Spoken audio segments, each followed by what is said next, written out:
छोटीशी कविता लिहिली, ती कविता सांगतो त्यापूर्वी एक शेर.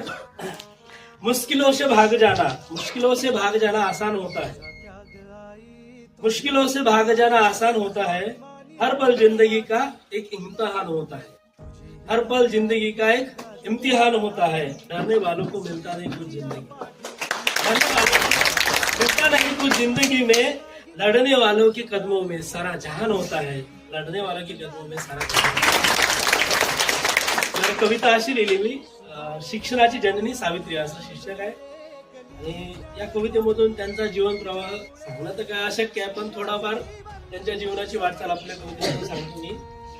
मुलींना शिकवायला पहिले तूच समोर आली, मुलींना शिकवायला पहिले तूच समोर आली, ज्ञानाचा दिवा हाती घेऊन तूच ज्योत पेटवली, तुझ्याचमुळे आज स्त्रियांना समान सन्मान आला, तुझ्याचमुळे आज स्त्रियांना समान सन्मान आला, तुझ्याचमुळे स्त्रियांचा प्रत्येक क्षेत्रात विकास होतो, तुझ्याचमुळे स्त्रियांचा प्रत्येक क्षेत्रात विकास होतो. अज्ञानाच्या गर्भावर तू ज्ञानाचा प्रहार केला, अज्ञानाच्या गर्भावर तू ज्ञानाचा प्रहार केला, दगड दोंडे झेलत तू शिक्षणाचा प्रसार केला.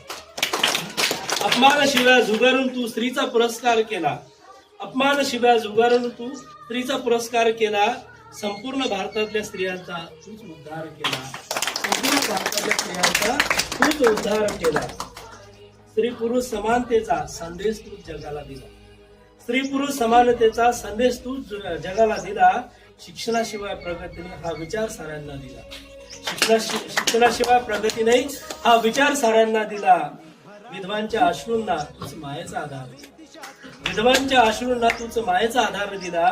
शोषितांच्या वेदनांना तूच दिलासा दिला, शोषितांच्या वेदनांना तूच दिलासा दिला.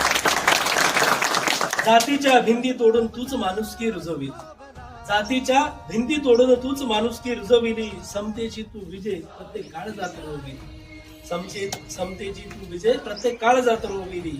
सावित्रीबाई तू स्त्री नाही, सावित्रीबाई तू स्त्री नाही तर क्रांती ज्योती झाली. शिक्षणाची खरी जननी तू साऱ्यांची आई झाली, शिक्षणाची खरी जननी तूच साऱ्यांची आई झाली. शिक्षणाची खरी आणि आम्ही झालो सुगंधी, बंधन तोडून शिकण्यासाठीची मिळे आता संधी.